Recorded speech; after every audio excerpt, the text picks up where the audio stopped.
The Arizona sun beat down on Copper Ridge like the judgment of an angry god. Dust hung in the air, thick enough to taste coating the wooden storefronts and the tired faces of men who'd forgotten what mercy looked like. It was late September 1886, 3 years after the Apache Wars had ended, and the town still wore its hatred like a badge of honor. Jedediah Crane stood in the shade of the general store, hat in hand, watching the road that led in from Tucson. 29 years old and 5'6" in his boots, he'd stopped growing the day his father's fists had cracked 3 of his ribs. That was a lifetime ago. Now he was just a man with 28 days left to save everything he had. The lawyer's office still smelled like old tobacco and broken dreams when Jedediah had walked out 3 weeks prior. His uncle's will had been clear as creek water. Marry before your 30th birthday, or the ranch goes to the bank. No exceptions, no second chances. Just the cold mathematics of a dead man's final revenge against a nephew who'd chosen the wrong side of too many arguments. Jedediah had never wanted a wife. He'd watched his mother fade like morning mist under his father's hands, had learned early that marriage was just another word for slow death. But land was different. Land didn't lie. Land didn't leave. The Crane Ranch might have been small and struggling, but it was the only thing in this world that belonged to him. So he'd done what desperate men do. He'd sent money to a matrimonial agency in Santa Fe, written a letter that made his life sound better than it was, and waited. Strong woman needed for ranch work, he'd written. Must be practical and hard-working. Appearance, not important. It was the truest thing he'd ever put on paper. The agency had written back 2 weeks later. We have a prospect. Arrives September 23rd. Her name is Sarah Holloway. She's from back east. She's unusual, but she meets your requirements. The vague words should have warned him. Nothing good ever came wrapped in that much careful silence. Now it was September 23rd, and the stagecoach was late. Jedediah's hands wouldn't stop shaking. He'd killed 12 men in his life, had tracked Apache warriors through country that would break most men's spirits, had stared down mountain lions and rattlesnakes, and the kind of heat that made you see things that weren't there. But the thought of a woman stepping off that coach looking at him, seeing what everyone else saw, a half-man, a runt, someone to pity or mock or regret, that terrified him in ways bullets never had. Behind him, Dutch Miller leaned against the saloon post like he owned it, which he did. Dutch owned half the town and most of the consciences that mattered. 6'3" of mean, wrapped in expensive clothes, a man who'd made his fortune in land grabs and government contracts and the kind of violence that never left witnesses. He'd been a captain in the Apache campaigns, had stories he told in the saloon about things he'd done to prisoners that made even the hardest men look away. Dutch had been watching Jedediah all morning with that smile he wore when something entertaining was about to happen. The smile of a man who'd never known consequences. Boy's mail-order bride coming in today, Dutch announced to the growing crowd. His voice carried across the street like a whip crack. Little McCain finally got himself a woman. Wonder if she knows what she's getting. Might break him in half on the wedding night if she ain't careful. Laughter rippled through the assembled men. Jedediah felt it crawl across his skin like insects. He'd heard it all before, every variation of the same cruel joke. He kept his eyes on the road and his jaw clenched and waited for it to pass. It always passed, eventually. The stagecoach appeared at noon like a mirage resolving into terrible reality. 6 horses pulling a dust-covered box that rattled and creaked its way down the main street. The driver, a leathery man named Curtis, who'd seen everything twice, pulled the team to a stop in front of the store with practiced precision. The door opened. Time performed some strange trick, then stretching and compressing simultaneously. Jedediah would remember this moment for the rest of his life with the clarity of a photograph. The way the sunlight caught the dust, the way the crowd went silent all at once like someone had cut every throat simultaneously, the way his heart stopped beating for 3 full seconds. She stepped down from the coach and kept unfolding upward. 6'1" of raw presence in a gray traveling dress that strained across shoulders built for labor. Her skin was copper dark, her black hair pulled back in a severe bun that couldn't quite contain its wildness. High cheekbones, eyes like obsidian chips, hands that could palm a man's skull. She carried herself with the kind of dignity that came from surviving things that should have killed you. She was Apache. The silence that followed was total. Even the horses seemed to hold their breath. Jedediah felt the world tilt sideways. This wasn't possible. The agency wouldn't have sent him an Indian woman, not unless someone had made a terrible mistake or played a joke too cruel to contemplate. But there she stood, meeting the eyes of every person on that street with a level gaze that dared them to speak first. Then Dutch Miller's voice shattered the moment like a rock through glass. "Well," his drawl dripped poison. "McCain, you really are something special. Couldn't even get yourself a white woman. Had to go and order up a savage." The crowd erupted. Men doubled over laughing. Women gasped behind gloved hands. Someone shouted something about checking if she had a scalp collection in her luggage. The cruelty fed on itself, building and building, until it felt like the whole town might tear itself apart with the force of its own hatred. Jedediah watched the woman's face, watched the way her jaw tightened almost imperceptibly, watched the way her massive hands curled into fists at her sides. But she didn't look away, didn't drop her eyes, just stood there absorbing every word like she'd been doing it all her life. And then Jedediah saw something that stopped his breath entirely. A scar, small, crescent-shaped, just above her left eyebrow where a bullet had creased the skin but hadn't quite killed. He knew that scar. He'd seen it before through the scope of a Springfield rifle on a morning that had ended in blood and smoke and screaming.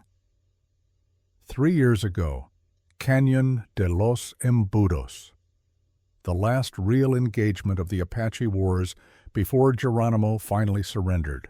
Jedediah had been Lieutenant Crane, then attached to the 4th Cavalry as a tracker. He'd been one of the Indian scouts who knew the territory better than the maps ever could.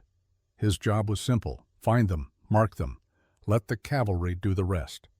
They'd tracked a small group for 2 days, a dozen people moving fast through country that should have been impossible. The captain had called them hostiles, enemy combatants. Jedediah hadn't asked questions. That was the trick to staying sane. Don't ask, don't think, just do the job and go home and try to sleep through the screaming. The ambush had been textbook perfect. Cavalry on 3 sides, high ground, no escape. The Apache had fought like demons, like people who knew this was the end and decided to take as many as they could with them. Jedediah had been positioned on a ridge, calling positions, marking targets. He'd seen her through the scope. A woman tall for Apache fighting alongside the men with a knife in each hand. She'd been covering a group of children, 3 small shapes huddled behind a boulder, while bullets turned the air around them into screaming metal. A warrior next to her, firing arrows with impossible speed, had been shouting something in Apache. His voice had carried across the canyon. Desperate. Protective. Jedediah's captain had pointed at the warrior. That one. Take him down. Orders were orders. Jedediah had centered the crosshairs, breathed out, and pulled the trigger. The warrior had dropped like someone had cut his strings. This woman standing in front of him now, had screamed something in Apache that needed no translation. She'd thrown herself over the body, and Jedediah had seen her face clearly for the first time. Young, maybe 25, eyes wide with something beyond grief, and that scar above her eyebrow fresh bleeding from where a ricochet had kissed her skull. The captain had ordered another volley. Jedediah had refused, had physically put his rifle down and said no, not the children, not the women, over bodies. The captain had called him soft, had threatened him with charges, but by then the surviving Apache were running and the moment had passed. Jedediah had left the army 2 weeks later, resigned his commission, come home to Copper Ridge, and tried to drown the memory in work and silence. He'd told himself he'd save those children, that his refusal to fire again had meant something. But late at night, he still heard that woman's scream, still saw the way she'd cradled that dead warrior like she could will him back to life. And now she was here, standing 10 feet away, looking at him with eyes that said she knew exactly who he was. The woman stepped forward, navigating the rutted street with surprising grace for someone her size. She stopped in front of Jedediah, towering over him by 7 inches, and spoke in English that carried only the faintest accent. Mr. Crane. Her voice was surprisingly soft, musical even, but with steel underneath. I am Sarah Holloway. The agency sent me. I understand if you wish to send me back. Jedediah couldn't speak. His throat had closed entirely. The whole town was watching, waiting to see what the runt would do when faced with the savage bride. Dutch Miller's laughter was a physical presence, pressing down on his shoulders like hands trying to shove him into the dirt. Send her back, Dutch called out. Hell, McCain, you should charge admission. Let folks come see the circus freak you ordered. The giant Indian bride. Tell me, sweetheart, you house-trained, or should we get you a cage? The crowd roared. Someone threw a clod of dirt that hit the woman's shoulder. She flinched just barely, and Jedediah saw something crack in her composure, saw her massive frame shrink inward just a fraction, shoulders curling, head dropping, the universal language of shame, of wanting to disappear. And Jedediah knew that feeling, knew it in his bones, had lived with it every day of his adult life, the sense of being fundamentally wrong just for existing, too small, too weak, too damaged, the constant weight of other people's laughter following you like a shadow you couldn't escape. In that moment, Jedediah Crane made a decision that would change everything. He stepped forward, closing the space between them. The top of his head barely reached her collarbone. He looked up, way up, and held out his hand. Welcome to Copper Ridge, Miss Holloway. His voice came out steadier than he'd expected. I apologize for the rudeness of my neighbors. They seem to have forgotten their manners, along with their humanity. The woman stared down at him like he'd spoken a language she didn't understand. Her eyes searched his face, looking for the trap, the cruelty, the inevitable betrayal. Jedediah held her gaze and saw the exact moment she recognized him. Her pupils dilated, her breath caught. One hand moved unconsciously to her side where she'd probably once carried a knife. And then understanding flooded her features. Not just recognition, knowledge. She knew who he was, what he'd done, and she'd come anyway. You. The word was barely a whisper. Me. Jedediah kept his hand extended. I expect you're tired from the journey. The ranch is 3 miles out. It's not much, but it's honest work and honest ground, if you're willing. For 3 heartbeats that felt like 3 lifetimes, she just stared at him. Then slowly, carefully, she placed her hand in his. Her palm swallowed his, completely calloused and scarred, warm despite the desert heat. Fingers that had wielded knives and bows now held his hand with unexpected gentleness. Working hands, survivor's hands. The crowd exploded with fresh laughter, but Jedediah didn't let go. He squeezed once firm and sure, then led her toward his wagon. The crowd parted like he was contagious. He helped her up, noting the way she moved, cautious, controlled, like every muscle was ready to fight or flee. He climbed up beside her, took the reins, and clicked the horses forward. They rode out of town in silence so heavy it felt like a third passenger. Jedediah was aware of every eye burning into his back, aware of the woman beside him, rigid as a post, hands folded in her lap, so tight her knuckles had gone pale, aware that he'd just crossed a line that couldn't be uncrossed. The ranch appeared after 20 minutes of dust and scrub grass. It wasn't impressive. A small house with one crooked shutter. A barn that needed repair. Fences sagging like tired old men. Thin cattle dotting pastures that should have been greener. The whole place whispered of decay, barely held at bay. It's not much, Jedediah said quietly. My uncle drank most of the profit before he passed. left me the land but not much else to work with. The woman, Sarah Holloway, or whatever her real name was, studied the property with eyes that saw everything. Took in the broken water pump, the roof that needed patching, the garden plot overgrown with weeds. Then she nodded once. "I will stay in the barn." Her English was perfect now, no trace of broken grammar. "You keep the house. I require less space than you might think. You don't have to do that. There's a bed inside, small but serviceable." "I prefer the barn." Her tone allowed no argument. "I am accustomed to it." She climbed down before he could help her, moved toward the barn with long strides that ate up the ground. Jedediah watched her go, watched the way she carried herself like she expected attack from any direction, watched her pause at the barn door, one hand on the frame, head bowed, like she was gathering strength for what came next. Then she disappeared inside, and Jedediah was alone in his yard with 100 questions and no good answers to any of them. That night Jedediah lay in his bed and stared at the ceiling beams and listened to sounds from the barn. He heard her moving around, heard the rustle of hay, heard something that might have been singing low and rhythmic in a language he didn't understand. Apache death songs. He recognized them from the war. Songs for the dead who had no graves. She was mourning someone. The warrior he'd killed probably, maybe others, maybe everyone she'd ever loved. Jedediah closed his eyes and saw that moment again through his rifle scope. The way the warrior had fallen, the way she'd screamed, the way he'd told himself he was just following orders, just doing his duty, just trying to survive a war he hadn't started and didn't understand. He wondered if she was out there planning how to kill him, if this whole thing was an elaborate revenge scheme that would end with a knife in his throat some dark night. Part of him thought he probably deserved it. Part of him was so tired of carrying the weight of what he'd done that the idea of ending it didn't sound terrible.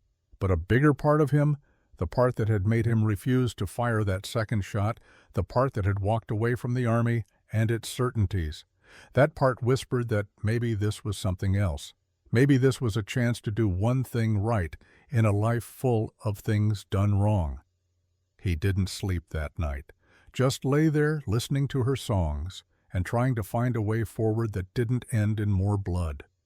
Morning came like it always did in Arizona, sudden and hot and unforgiving. Jedediah walked outside to find the woman already working.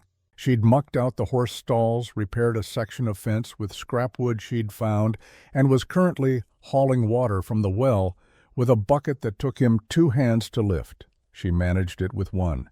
She'd changed out of the gray traveling dress into something simpler, a worn shirt that might have been a man's, once canvas pants boots that had seen hard miles. Her hair was pulled back in a single braid that hung to her waist. She moved with efficient grace, no wasted motion, every action purposeful.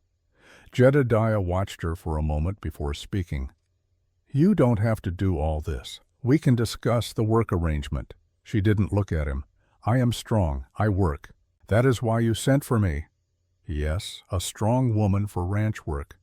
"That's what I wrote, yes. Then I will work. It is simple." But it wasn't simple. Nothing about this was simple.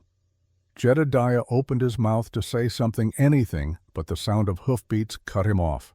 Multiple riders coming fast and not friendly. The woman heard them too. Her whole body went tense, that coiled readiness of someone who'd learned to always expect violence. She set down the water bucket, carefully turned to face the approaching riders, with her chin up and her hands loose at her sides. Dutch Miller rode into the yard like he owned it, 4 of his ranch hands flanking him, all of them armed, all of them wearing expressions that promised nothing good. They pulled up in a cloud of dust, horses snorting and stamping. Dutch swung down from his black stallion with the confidence of a man who'd never been told no in his life. His eyes went to the woman first, traveling up and down her frame in a way that made Jedediah's stomach turn. Well now, Dutch's smile was all teeth. "Came to see the happy couple. Make sure you two survive the night. She didn't crush you in your sleep, did she? McCain Indians are tricky like that." His men laughed on cue. The sound was ugly, practiced cruelty refined to an art. "Mr. Miller," Jedediah kept his voice level, "you're on my property without invitation. State your business or leave." Dutch ignored him entirely, taking 3 steps toward the woman. She stood her ground, but Jedediah saw the way her jaw tightened, saw the flash of something in her eyes that might have been fear, or might have been fury, or might have been both at once. "Tell me something, sweetheart." Dutch circled her like she was livestock at auction. "What reservation did you crawl out of San Carlos Fort Apache? You one of Geronimo's girls? Maybe you were there when we rounded you all up, like the animals you are?" The woman said nothing. But Jedediah saw her hands curl into fists. Dutch stepped closer, close enough to reach out and touch. And that's what he did. Put one hand on her shoulder like he had the right. It happened faster than thought. The woman's hand shot out, grabbed Dutch's wrist, and twisted. There was a crack like breaking wood. Dutch screamed high and shocked. And then he was on his knees in the dirt, his arm bent at an angle that made Jedediah's own wrist ache in sympathy. The woman held him there for 3 long seconds, while his men sat frozen on their horses, hands moving toward guns, but not quite drawing, not quite ready to start a fight they might not win. Then she spoke. Her voice was quiet, almost gentle, but it carried across the yard like prophecy. "You will not touch me. You will not speak to me. You will leave this property now. And if you return Mr. Miller, I will break more than your wrist." She released him. He stumbled backward, cradling his injured arm, face purple with rage and humiliation. "You're dead," he spat the words like venom. "Both of you. The bank will hear about this before sunset. You've got days, McCain, maybe hours. Get out." Jedediah's voice was steady as stone. "Now." Dutch climbed back on his horse, one-handed, awkward and graceless. He jabbed a finger at Jedediah, his voice raw with fury. "This isn't over, not by half. That savage just signed both your death warrants. Enjoy your last sunsets on this land, McCain." They rode out in tense silence, Dutch clutching his wrist and cursing. The dust settled slowly. Birds started singing again. The world continued spinning like nothing had happened. The woman stood very still for a long moment, then her legs seemed to give out. She grabbed the fence post to steady herself, her whole body shaking, breath coming in short gasps.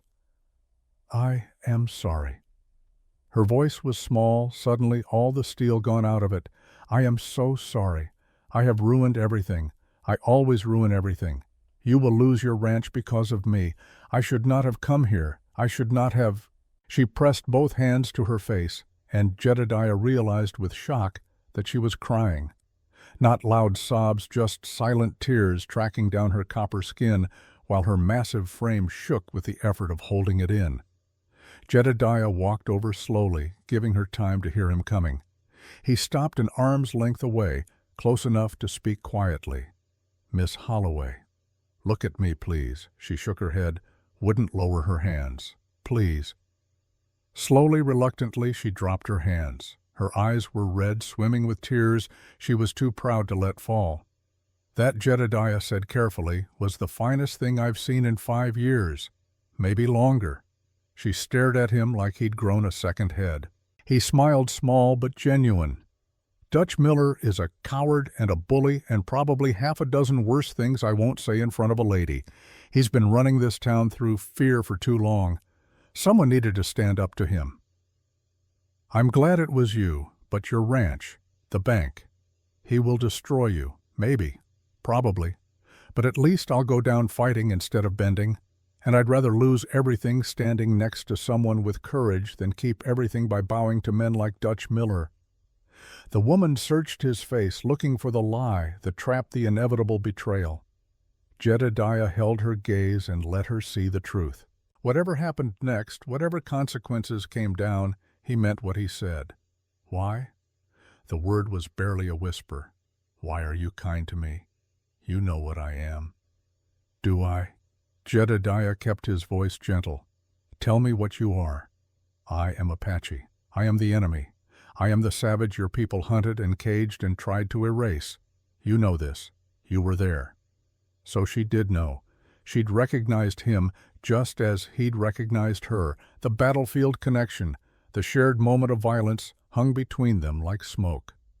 Jedediah took a breath. Let it out slow. What I know is this. You're a woman who traveled 1,000 miles to a place where everyone hates you for the crime of existing. You're a woman with courage enough to defend herself when attacked. You're a woman who works harder in one morning than most men manage in a week. That's what I see. That's what I know. The woman blinked. More tears fell, but her expression had changed. Confusion giving way to something else. Something that might have been hope or might have been the beginning of trust. You do not know me, she said quietly. No, I don't. But I'd like to, if you're willing. They stood there in the morning sun, this mismatched pair, while the world turned around them and storm clouds gathered on the horizon, both literal and metaphorical. Neither of them knew what came next. Neither of them had answers to the 100 impossible questions hanging between them. But they had this moment, this small space of understanding, and sometimes that's enough to build on. That evening, Jedediah made dinner. Nothing fancy, just beans and cornbread, but he made enough for two and brought a plate out to the barn. The woman was sitting on a hay bale, hands working on something he couldn't quite see. She looked up when he entered, wariness flashing across her face. Thought you might be hungry. He set the plate on an overturned crate. It's not much, but it's warm. She looked at the food like it might be poisoned. Thank you. She didn't reach for it. Jedediah nodded, turned to leave, then stopped. His hand went to his pocket, felt the weight of something he'd been carrying for 3 years. The question had been burning in his chest all day. He had to ask. Cañón de los Embudos, April 1883. You were there. It wasn't a question. She went very still. The warrior I shot, the one you were with. Who was he? Her hands clenched on whatever she'd been working on. When she spoke, her voice was hollow, scraped clean of emotion. His name was Takota. He was my husband. The words hit Jedediah like a physical blow. He'd known somewhere in the back of his mind he'd known, but hearing it said aloud made it real in a way it hadn't been before. I'm sorry. The words were pathetically inadequate. I'm so sorry. Sorry. She repeated the word like it was foreign. You are sorry you killed him. Or sorry you did not kill me as well. Both. Neither. I don't know. He scrubbed a hand across his face. I was following orders. That's not an excuse, just a fact. If I could take it back, I would. But you cannot. She stood up, and he saw what she'd been working on, a small leather pouch worn and stained. She held it out to him. This was his. He made it for our daughter. She was 3 years old. She died 2 months after he did. Fever. Because there was no medicine at San Carlos. Because they would not let us leave to find the healing herbs. Jedediah took the pouch with shaking hands, opened it. Inside was a tiny bracelet made of carved bone and sinew, delicate, beautiful, made with a father's love for a child he'd never see grow up. What was her name? Nalan. It means maiden in our language. She would have been 6 now, would have been learning to weave and ride and all the things Apache girls must know.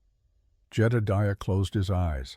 Behind his lids, he saw ghosts. The warrior falling, the woman screaming, children crying, the endless cycle of violence that created more grief than it could ever resolve.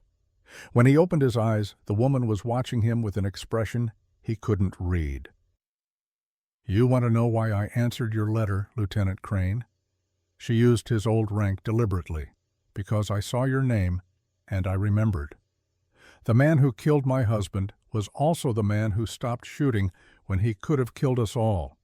The man who refused his captain's orders. The man who walked away from the army 2 weeks later. How do you know that I asked? Her smile was bitter. Apache are very good at gathering information. We had to be to survive. I learned your name, your story, what you did after. And when I saw the matrimonial advertisement, I thought perhaps this was meant to be. Meant to be. The words hung in the air like a challenge. "What did you think would happen when you came here? He had to know. Did you plan to kill me? Is that what this is?" The woman looked at him for a long moment. Then she did something completely unexpected. She laughed. Not with humor, but with the kind of exhaustion that comes from carrying too much for too long.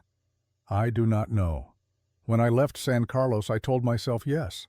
I would come here and I would make you understand what you took from me. I would make you feel even a fraction of the pain you caused. But now," she gestured at the barn, the ranch, the vast empty sky beyond. "Now I am here, and you are not what I expected. You are not the monster I needed you to be." "What am I?" "Then I do not know that either." Her voice was quiet. "But you are not Dutch Miller. You are not the captain who gave you orders. You are something else, something I have not decided about yet." "Fair enough." Jedediah handed the pouch back carefully. "For what it's worth, I see him every night. Your husband. I dream about that day more than I dream about anything else, and I'm sorry. Not because it helps, not because it changes anything, just because it's true." She took the pouch, held it against her chest. "You want absolution. I cannot give it. But I will tell you this. You did not start the war. You did not make the policies that put us in reservations. You were a soldier following orders from men who saw us as less than human. That does not make you innocent, but it does not make you the villain of this story either. Then who is the villain, everyone? No one." She sat back down on the hay bale. "The villain is the world that made us enemies. The villain is the hunger and the fear and the belief that there is not enough land or water or life for all of us to share. The villain is the story your people tell about mine and the story mine tell about yours. We are all villains and all victims at the same time." The weight of her words settled over Jedediah like a heavy blanket. He wanted to argue, wanted to find some way to simplify it, to make it clean and clear and solvable. But life didn't work that way. War didn't work that way. And whatever this thing was between them certainly didn't work that way. "What do I call you?" he asked finally. "Sarah Holloway doesn't seem right." She smiled, sad but genuine. "My name is Aida. It means first to dance. My father gave it to me because I would not stop moving, even in my mother's womb. But you should call me Sarah in town. It is safer that way." "All right, Sarah in town. Aida here." He nodded slowly. "And you can call me Jedediah, or Jed, not Lieutenant, never that again." "Very well, Jedediah." The way she said his name, careful and precise, made something in his chest tighten. This was impossible. All of it. A white ex-soldier and an Apache widow, pretending to be married, living on borrowed time, in a town that wanted them both gone, connected by violence and grief and something else neither of them had words for yet. "I will tell you one more thing." Aida's voice pulled him back from his thoughts. "And then you should go because we both need rest, and tomorrow will be difficult." "What's that? I did not come here only for revenge or closure or any of those simple things." She met his eyes, and he saw steel there, purpose, a determination that went beyond personal grief. "I came here because Dutch Miller and your Sheriff Gaines and the Indian agent at San Carlos are stealing money meant for my people. They have been doing it for years. They take the rations, sell them for profit, and let Apache children starve while they grow rich." Jedediah went cold. "Are you certain? I have been gathering evidence for 3 years. I have names, numbers, dates, but I cannot use it. Who would believe an Apache woman who would even listen? But a white rancher, a former Army officer with a legal wife who happens to be Apache." She smiled grimly. "That might be different. That might actually change something. So that's why you really came, not for me at all, for evidence, for justice. Can it not be both?" She tilted her head. "I am Apache. We are practical people. Why do one thing when you can do 3? I came for closure with the man who killed my husband. I came to gather evidence against corrupt men. And I came because I had nowhere else to go and nothing else to lose." These things are all true at the same time. Jedediah processed this, fitting the pieces together into a picture that made more sense than it should have. "You're using me." Yes, her honesty was startling. "Just as you are using me to keep your ranch. We are both using each other. The question is whether we can do it with honesty and perhaps eventually with something like respect." He should have been angry, should have felt manipulated, used, played for a fool, but instead he felt something else entirely. Relief. Because this made sense. This was a transaction he could understand. Two people with impossible problems trying to help each other survive. All right. He held out his hand. Partners then, for whatever that's worth. She looked at his hand for a long moment, then reached out and shook it. Her grip was gentle despite her size, careful not to crush his smaller hand. Partners. They stood there in the barn with sunset light falling through the gaps in the walls. Two people who should have been enemies agreeing to an alliance that would probably destroy them both. But in that moment, it felt like the most honest thing either of them had done in years. Jedediah left her to eat in peace and walked back to the house. He climbed the steps, went inside, and sat at his small table in the growing dark. He didn't light a lamp, just sat there thinking about Apache death songs and stolen rations and a tiny bone bracelet made by a father who'd never see his daughter grow up. In the distance, thunder rumbled. The monsoon season was starting. Soon the rains would come and turn the dust to mud and the dry washes to raging rivers. Everything would change. Everything already had.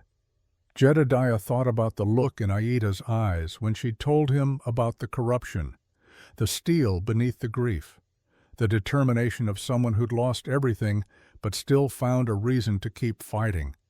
That kind of strength was rare, precious, worth protecting. He thought about Dutch Miller's threats, the bank, the town's hatred, all the ways this could go wrong. And there were so many ways. But he also thought about standing in his yard watching Aida twist Dutch's wrist, watching her refuse to be diminished, watching her choose courage over safety. That was worth protecting too. Tomorrow they'd start planning. Tomorrow they'd figure out how to navigate this impossible situation. But tonight, Jedediah Crane made himself a promise. Whatever came next, whatever it cost, he wouldn't let Aida face it alone. He'd already taken her husband and her daughter from her through negligence and duty and blind obedience. He wouldn't take her hope too. Outside, the thunder grew louder. The first drops of rain began to fall. And in the barn, Aida sang quietly to ghosts only she could see while her hands worked steadily on a new blanket, weaving patterns that told stories of the dead and the living, and the long, hard road between them. The storm was coming. They both knew it. But at least they'd face it together, this unlikely pair, bound by blood and loss, and the faint, stubborn hope that maybe, just maybe, there was a way forward that didn't end in more graves. The monsoon rains came hard that first week, turning the desert into something almost green. Water pooled in the low places, ran in muddy streams through the arroyos, drummed on the barn roof like Apache war drums, calling ghosts to wake. Aida worked through it all seemingly unbothered by the wet, while Jedediah watched from the house and tried to understand the woman who'd walked into his life carrying secrets like weapons. They fell into a rhythm without discussing it. Aida rose before dawn, worked until her shadow disappeared at noon, then worked some more. She repaired fence lines that had been broken for years, gentled a half-wild mare that Jedediah had given up on, and somehow coaxed vegetables from soil that had refused to cooperate for 3 seasons. She moved through the ranch like she was erasing it and rebuilding it simultaneously, her presence changing everything it touched. Jedediah handled the books, the planning, the careful navigation of town politics that kept the bank from foreclosing immediately. He rode into Copper Ridge twice that first week, endured the stares and whispers, bought supplies from shopkeepers who served him with faces like stone. The hardware store owner had spit on his change. The baker had refused to sell to him entirely until Jedediah reminded her that refusing service was illegal even to a man who'd married an Indian. Word had spread fast about what Aita had done to Dutch Miller. The story grew with each telling. By the third day, she'd supposedly broken both his arms, knocked out 3 teeth, and threatened to scalp him in front of his men. The truth was almost as impressive, but truth rarely mattered when people wanted reasons to hate.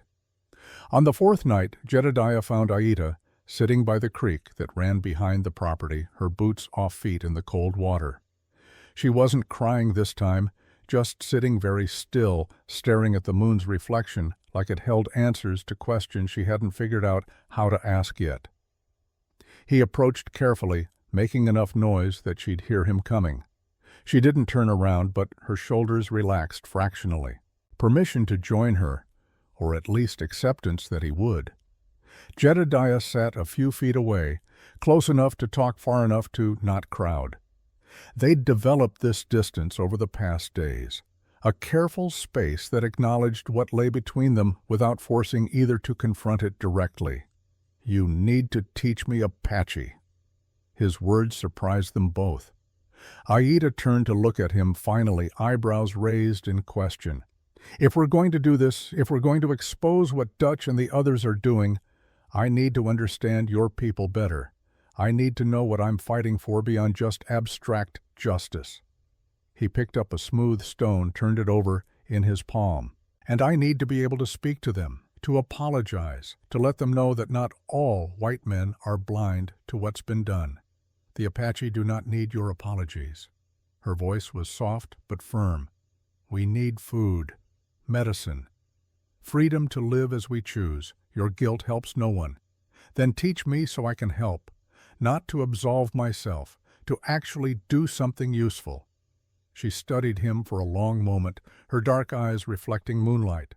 Finally, she nodded once. "Very well. We start with names. My name Aita means first to dance. Your name Jedediah. We would say something like Jedediah. It means beloved of the gods, though I suspect the gods have been less than kind to you." He smiled despite himself. "That's one way to put it. Words are power, Jedediah." She turned back to the water. "In Apache we say Andi for the people, not Apache. That is what others call us. We call ourselves the people because that is what we are. Everything else is what the world decided to name us without asking." "Teach me." He leaned forward. "All of it. The words, the history, everything I should have learned before I ever put on a uniform." So she did. They sat by that creek for hours while she taught him the basics, how to say hello goa goyachkla, how to say thank you ahehe, how to ask for forgiveness, which was complex and situational and depended on what exactly you'd done wrong. Some things, she explained quietly, had no words for forgiveness because the wound was too deep for language to bridge. The lessons became routine. Every evening after work they'd meet by the creek or in the barn when it rained, and she'd teach while he listened and tried to wrap his tongue around sounds it hadn't been shaped for. He was terrible at first, stumbling over vowels that didn't exist in English, but Aita proved to be a patient teacher. She'd correct him without mockery, repeat phrases until he got them close enough. Occasionally smile when he managed something particularly difficult. Those smiles were rare and precious. They transformed her face, made her look younger, made him remember she was only 28 and had already buried a husband and a child and probably countless others. On the 8th day, Sheriff Gaines rode out to the ranch.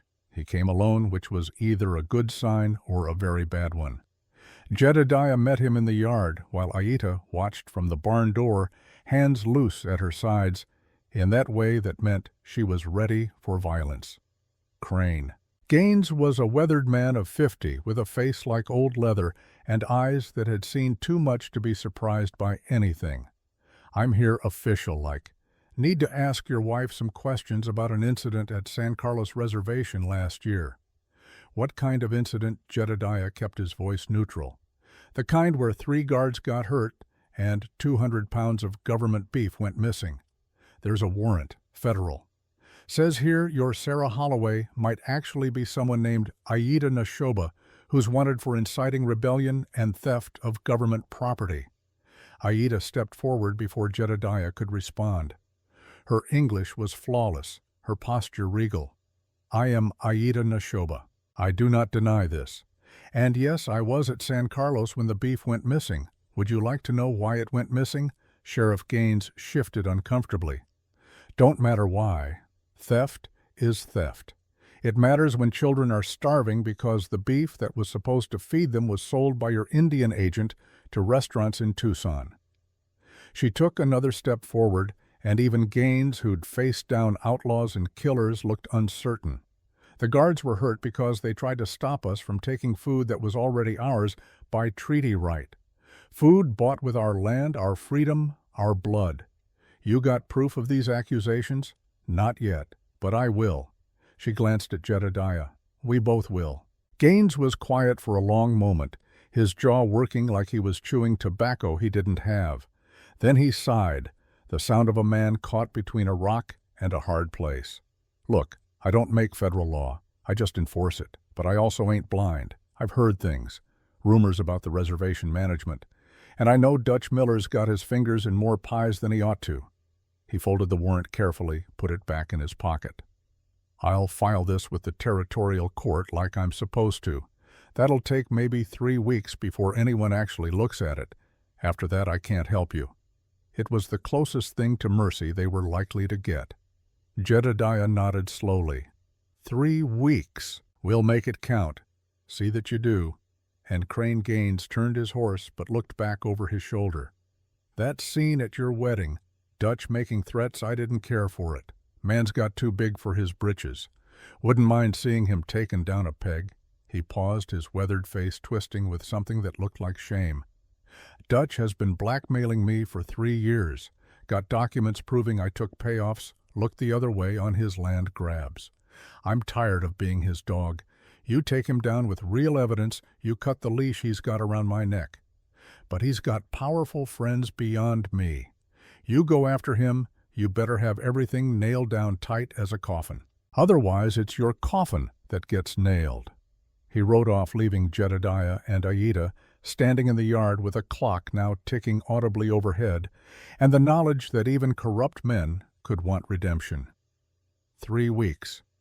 Aida said the words like a curse. It is not enough time.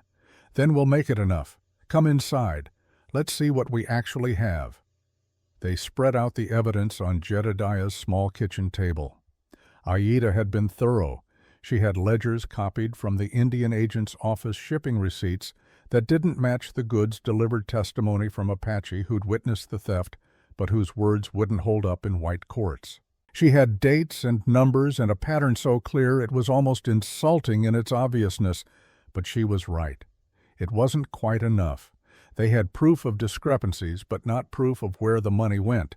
They had witnesses who wouldn't be believed. They had suspicions, but not the kind of ironclad evidence that could take down men like Dutch Miller. We need the bank records. Jedediah tapped one of the ledgers. If Dutch and Gaines are skimming reservation funds, they're depositing it somewhere. We find those deposits, match them to the dates the supplies went missing. We have them. How do we get bank records? Banks do not simply hand them over to Apache women and disgraced soldiers. No, but they might hand them over to a minister. Jedediah stood up suddenly, the idea crystallizing. Reverend Thorne, he's been watching us, watching you specifically. I've seen him looking at you in town like he knows something. Most white men who look at me are looking for reasons to be afraid or disgusted. Not him. He looks guilty. Jedediah grabbed his coat. I'm going to talk to him. Now, it is nearly dark.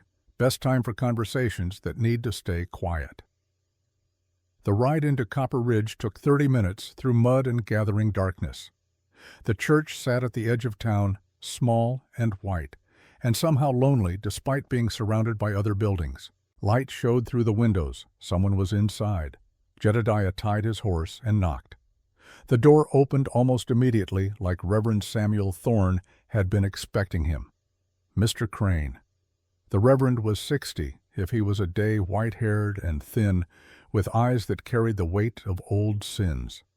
"I wondered when you'd come. You know why I'm here, I suspect. Come in. This conversation isn't for the street." The church was simple inside.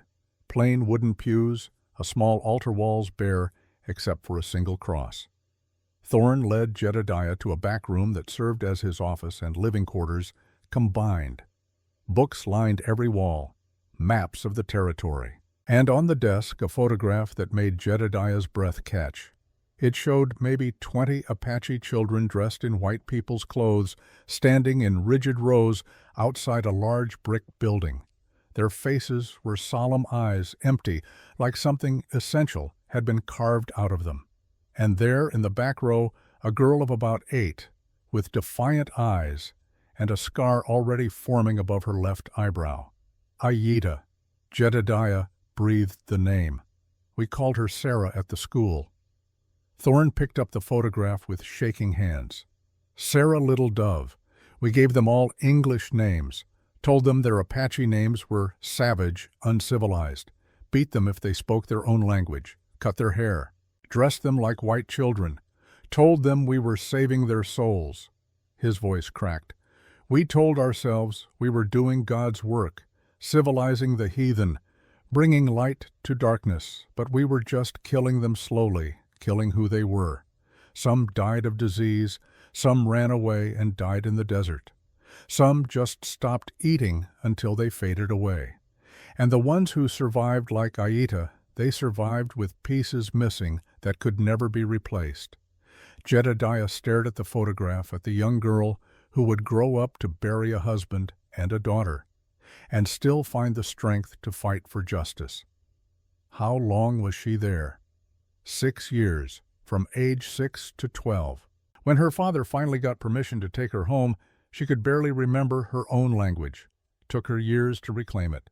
She sat down heavily. I've spent 20 years trying to atone for what we did. Not enough. Can never be enough. But I try. Is that why you're helping us? Thorne looked up sharply. How did you know? Because you're the only person in this town who looks at Aida with guilt instead of hate. And because I don't think we could have gotten this far without someone on the inside helping. He leaned forward. We need the bank records. Real ones, not the doctored versions Dutch and Gaines show the territorial auditor. The Reverend was quiet for a long time. Then he stood, walked to a bookshelf, pulled out a large Bible. Behind it was a hidden compartment. From this he extracted a thick envelope. I've been waiting 3 years for someone to ask. He handed the envelope to Jedediah. I stole these from the bank 2 years ago when I was asked to witness a land transfer. Saw my chance, took it. Been keeping them safe ever since, not knowing what to do with them. An old man's testimony wouldn't be enough. But you and Aida, together with her documentation and my records, and your credibility as a former officer. He smiled sadly. Maybe that's enough to make them listen. Jedediah opened the envelope. Inside were bank statements, deposit records, transfer documents, all showing regular large deposits into Dutch Miller's account, Sheriff Gaines's account, and the Indian agent's account. Deposits that corresponded exactly with the date supplies were supposed to be delivered to San Carlos. This is it. Jedediah felt something like hope kindling in his chest. This is everything we need. There's more. Thorne pulled out another envelope, this one sealed with wax. I wrote a full confession. Everything I did at the school, every child I helped destroy, every culture I helped erase. It won't bring them back, won't undo the damage. But when this goes to trial, I want the court to understand the full context, the systems that created this corruption, the attitudes that made it possible. You'll be ruined. Jedediah looked at the old man with new respect. Confessing to what you did at Carlisle, even if you were following policy, it'll destroy your reputation. My reputation has been destroying me for 22 years, Mr. Crane. I was 40 years old when I taught at Carlisle, thought I was doing God's work. Now I'm 62, and I know I was doing the devil's. He placed a hand on Jedediah's shoulder. Tell Aida I'm sorry. Tell her I know sorry isn't enough, but it's all I have left to give. Tell her yourself. Come to dinner tomorrow night. She should hear this from you." Thorne's eyes widened. "You think she'd allow that? I think she deserves the chance to decide. And I think you deserve the chance to say these things to her face instead of through me." The Reverend nodded slowly, tears tracking down his weathered face. "Tomorrow, then. I'll come." Jedediah rode back through the darkness with the envelopes tucked safely in his coat. The rain had started again, cold and cleansing. He felt something shifting inside him, some weight beginning to lift. They had a chance now, a real chance. Aida was waiting on the porch when he arrived, wrapped in a blanket, her face anxious. She'd been worried. The realization made something warm bloom in his chest. "I have it." He dismounted, held up the envelopes. "Bank records, everything we need." Her face transformed. Hope and relief and something fiercer, sharper. How Reverend Thorne. He's been holding on to them, waiting for someone who could use them. He wants to help us. Why would a white minister help Apache? Because he's the one who taught you English at Carlisle, because he's carried the guilt of what he did there for 20 years, and because he knows more than anyone what these policies cost. He looked at her carefully.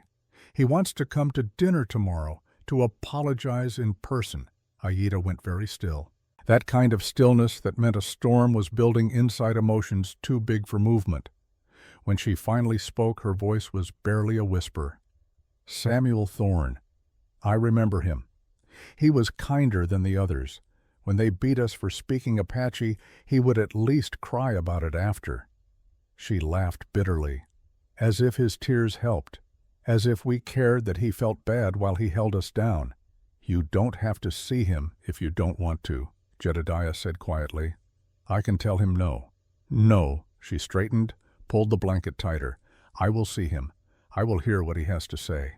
And then I will decide if his apology means anything or if it is just another way for white people to feel better about the harm they cause. That's fair."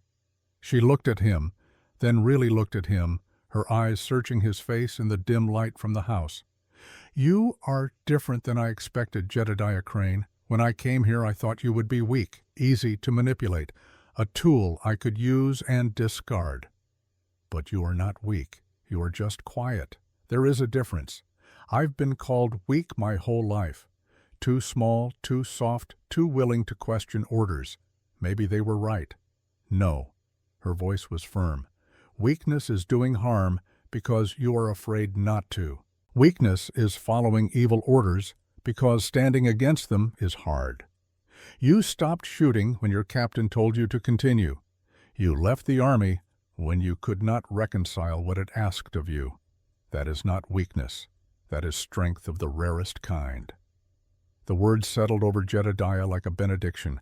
He'd carried his resignation as shame for 3 years, convinced he'd failed some essential test of manhood by refusing to keep killing.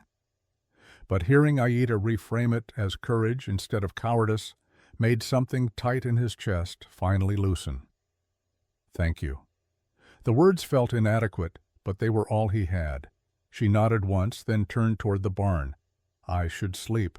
Tomorrow will be difficult." "Aida." He said her name before he could stop himself. She paused, looked back. "You're not what I expected either. I thought you'd be consumed by hatred, broken by what you'd lost. But you're whole. Scarred, yes, but whole. And I think that might be the most impressive thing I've ever witnessed." She smiled, then sad, but genuine. "I am not whole, Jedediah. I am many broken pieces held together by determination and fury and the stubborn refusal to let them win by destroying me completely. But perhaps that is its own kind of wholeness. Perhaps we are all just broken pieces pretending to be intact. Perhaps." He smiled back. "Sleep well. You too. And Jedediah."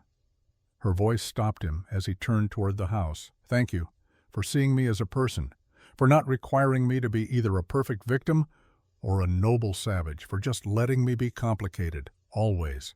The word came out fierce, a promise. "You can be as complicated as you need to be." She disappeared into the barn. Jedediah went inside, spread the bank records on his table, and began the work of organizing evidence into a story that could change everything. Outside, the rain fell harder, washing the desert clean, preparing the ground for whatever came next. Reverend Thorne arrived the next evening, carrying a basket of bread he'd baked himself. His hands shook as Jedediah let him in. Aida was already seated at the table, her face composed, but her eyes watchful. A predator, allowing prey into her territory to see what it would do.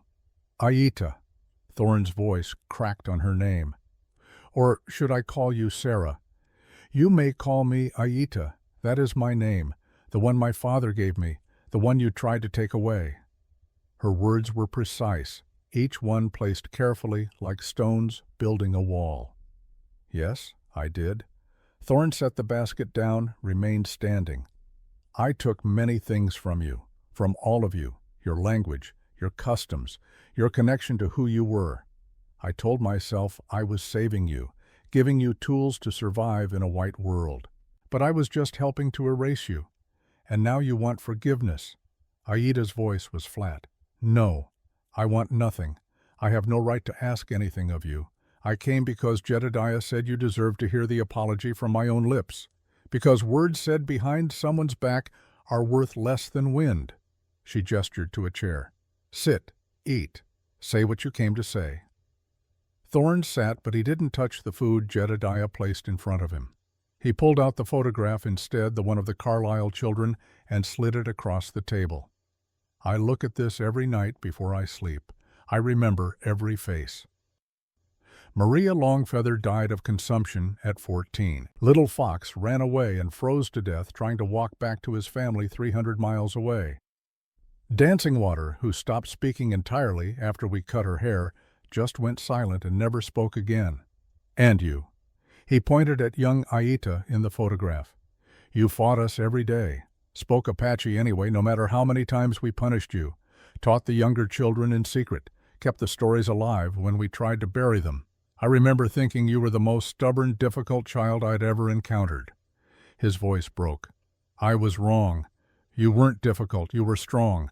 Strong enough to resist when resistance meant suffering. Strong enough to hold on to yourself when we tried to make you into something else. And I hate that I didn't see it then. I hate that I was part of that machine. Aida stared at the photograph for a long time. When she finally spoke, her voice was thick with suppressed emotion. Do you know what I remember most about Carlisle? Not the beatings, not the hunger, not even the sickness that killed so many. I remember the silence, the white silence that filled every space. No drums, no songs, no sound of our language in the halls. Just English words and church bells and the sound of children crying themselves to sleep. She looked up at Thorne. I learned your language.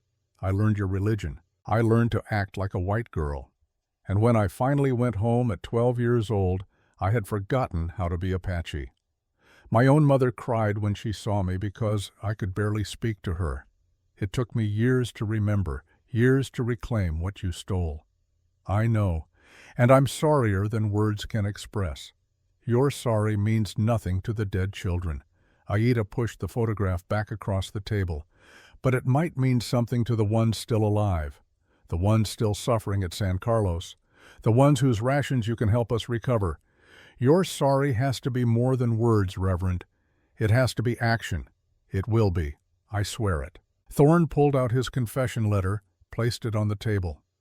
I've written everything. When you take this case forward, use my testimony. Let me help dismantle what I helped create. Aida took the letter, opened it, read the first few lines. Her eyes widened slightly. You name other ministers, other teachers, people still in power, yes. If we're going to change the system, we have to expose all of it, not just the financial corruption, but the cultural genocide that made it possible. She looked at him with something that might have been respect. You understand this will destroy you. I'm 60 years old. My wife is dead. I have no children. What do I have left to destroy? He leaned forward. But you, Aida, you have a life ahead of you. You have a chance to build something new. That's worth protecting, worth fighting for. We. Jedediah spoke for the first time, his voice quiet but firm. We have a life ahead, Aida and I both. This isn't just her fight.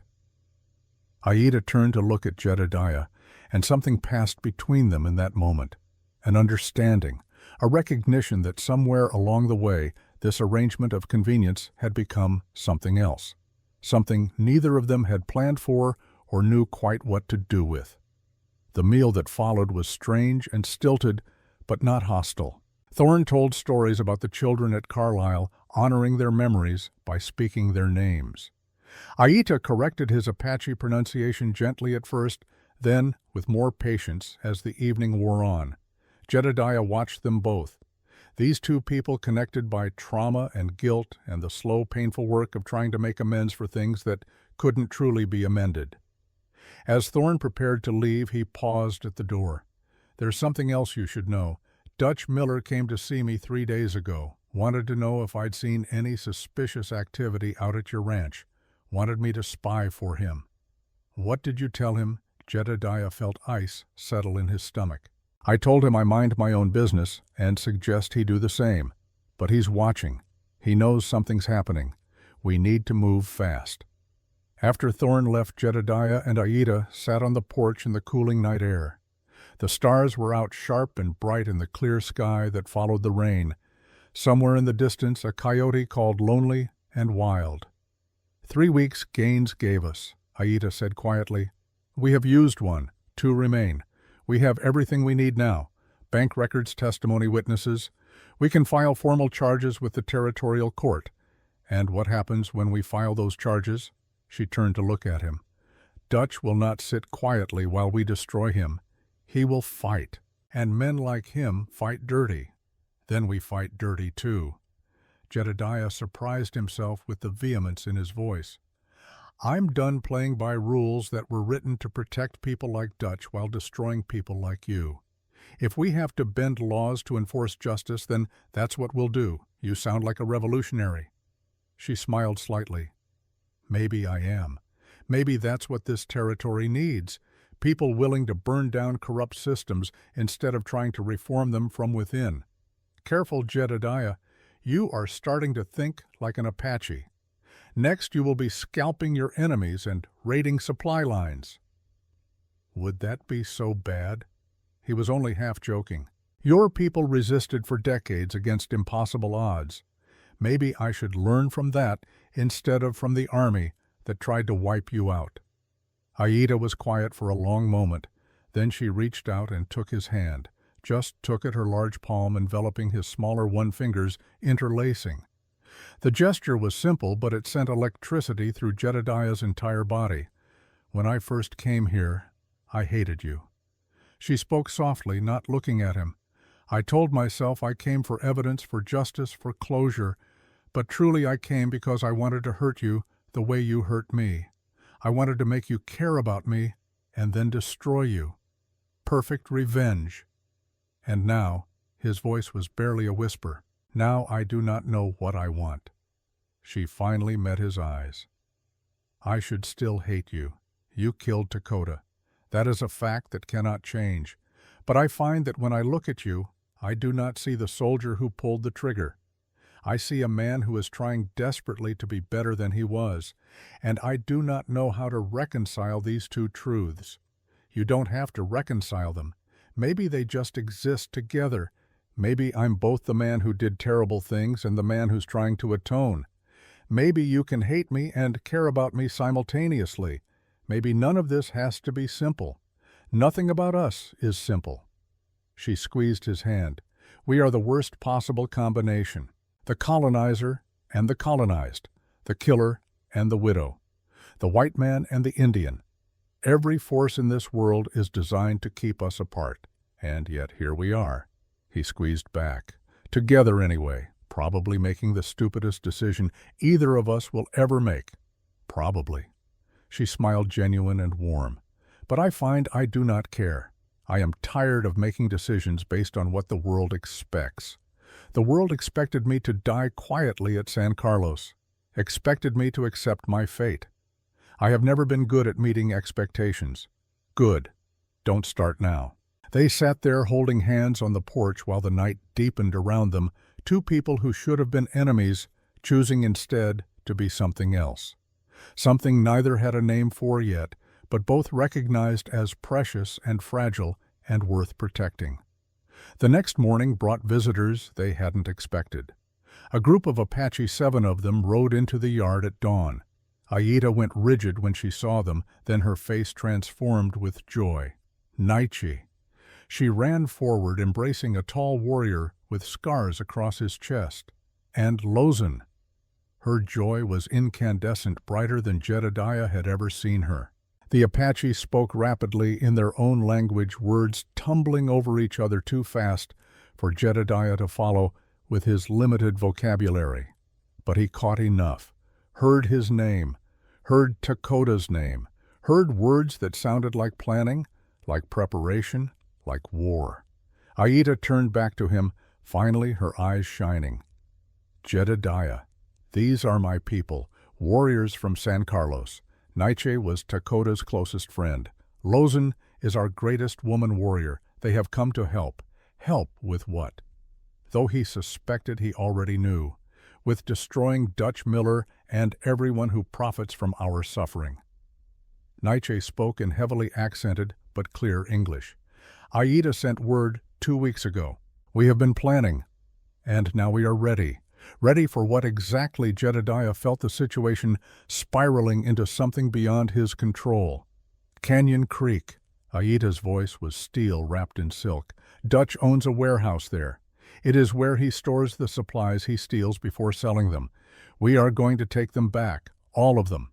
And we are going to make sure everyone knows exactly what he has been doing. That's theft. Jedediah's military training kicked in, even as part of him thrilled at the audacity. You'll be arrested. For taking back what was already ours, Lozan stepped forward, a woman nearly as tall as Aida, with eyes that burned like coals. We have lived under white law that steals from us legally for too long.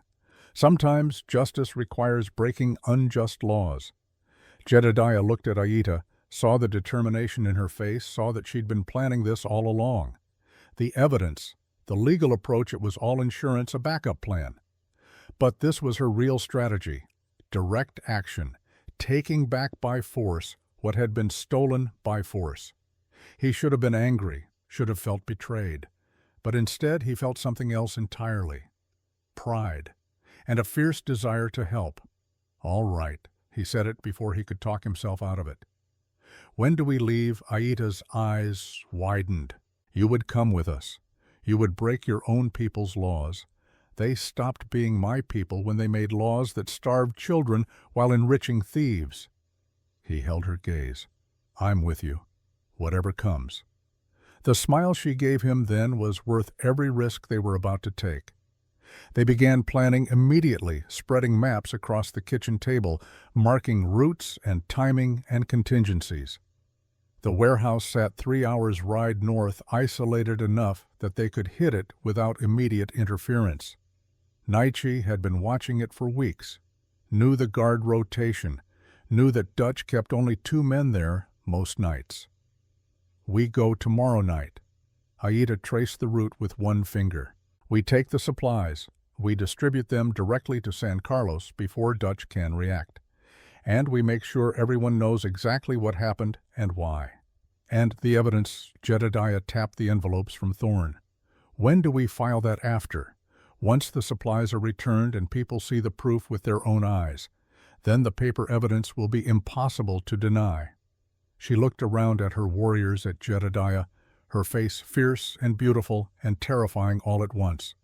We are going to win this, not through their courts, not through their rules, through direct action that they cannot ignore. Tomorrow night, then. Jedediah felt his heart hammering, felt fear and exhilaration mixing into something intoxicating. We take back what's ours. Ours?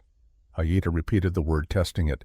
Yes, ours, not mine, not yours. Ours. The distinction mattered. Jedediah understood that. Somewhere along the way they'd stopped being separate people, pursuing separate goals. They'd become something unified, a we, and that we was about to declare war on everything Copper Ridge stood for. The planning session stretched past midnight. Maps were rolled and unrolled, routes memorized, contingencies debated.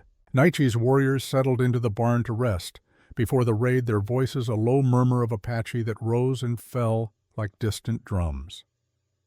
Aida walked Jedediah back to the house, neither wanting to let go of the other's hand. "Get some sleep." She said it softly, her thumb tracing circles on his palm. "Tomorrow we change everything. Tomorrow." He lifted her hand to his lips, kissed her scarred knuckles, and every day after.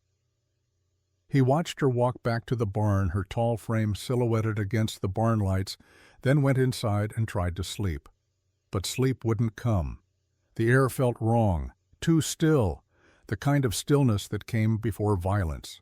Jedediah had learned to trust that feeling during the Apache Wars, learned that sometimes your body knew danger before your mind could name it. He rose, moved to the window. The ranch yard looked empty, normal, but something was off. The horses were too quiet. No sounds from the barn where 7 Apache warriors should have been talking, checking weapons, making the small noises people made when they couldn't sleep before battle. Nothing. Jedediah reached for his rifle. The door exploded inward. 4 men in dark clothes, faces wrapped in bandanas. The first one swung a rifle butt that caught Jedediah across the temple before he could bring his own weapon to bear.